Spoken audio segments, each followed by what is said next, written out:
पिता ओ पुत्र एवं पवित्र आत्मांक नाम रे आमेन।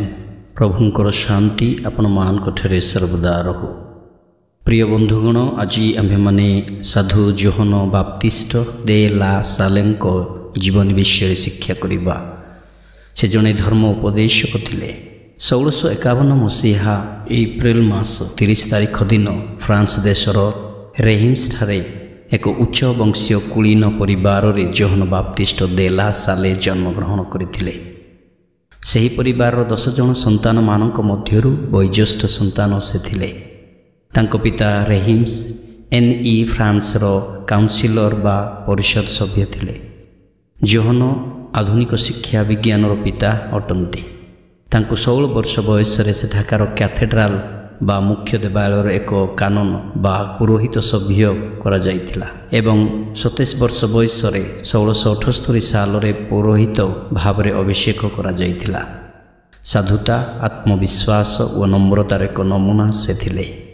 ଧୀରେ ଧୀରେ ଗରିବଙ୍କ ପ୍ରତି ପ୍ରେମ ଦ୍ୱାରା ଆକର୍ଷିତ ସେ ହୋଇଥିଲେ, ଯାହା ତାଙ୍କ ଜୀବନ କାର୍ଯ୍ୟରେ ପରିଣତ ହେବାର ଥିଲା।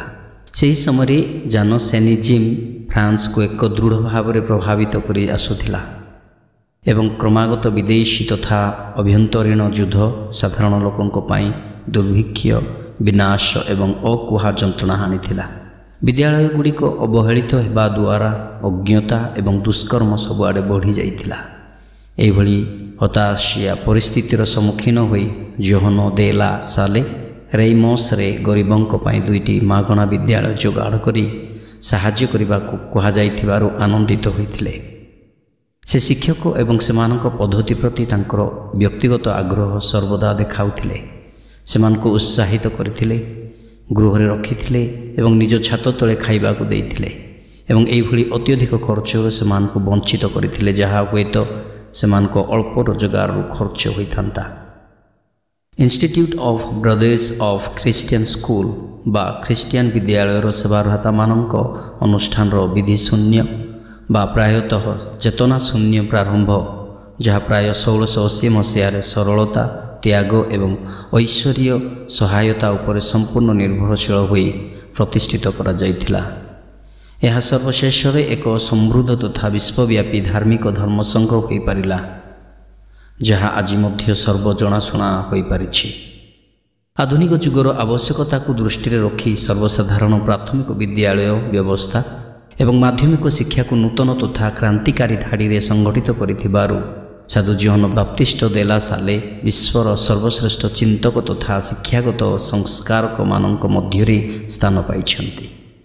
ତାଙ୍କର ଅନୁଷ୍ଠାନରେ କୌଣସି ଯାଜକମାନେ ରହିନଥିଲେ, କେବଳ ସେବାଭ୍ରାତାମାନେ, ଯେଉଁମାନେ ନିଜ ଜୀବନକୁ ମନର ଶିକ୍ଷାବିତ୍ ଏବଂ ଆତ୍ମାର ପ୍ରେରିତ ଭାବରେ ସମ୍ପୂର୍ଣ୍ଣ ଭାବରେ ଉତ୍ସର୍ଗ କରିଥିଲେ।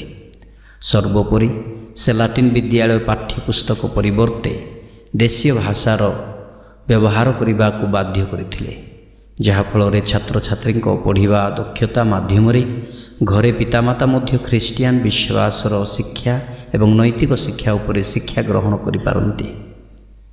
ସେ ତଥାକଥିତ ଶିକ୍ଷା ଦେବାର ଏକକାଳୀନ ପଦ୍ଧତିକୁ ଅନୁମୋଦନ କରିଥିଲେ, ଯାହାଦ୍ୱାରା ସେମାନଙ୍କ କ୍ଷମତା ଅନୁଯାୟୀ ପଦକ୍ରମ ଓ ଦଳରେ ଭାଗ ହୋଇଥିଲେ।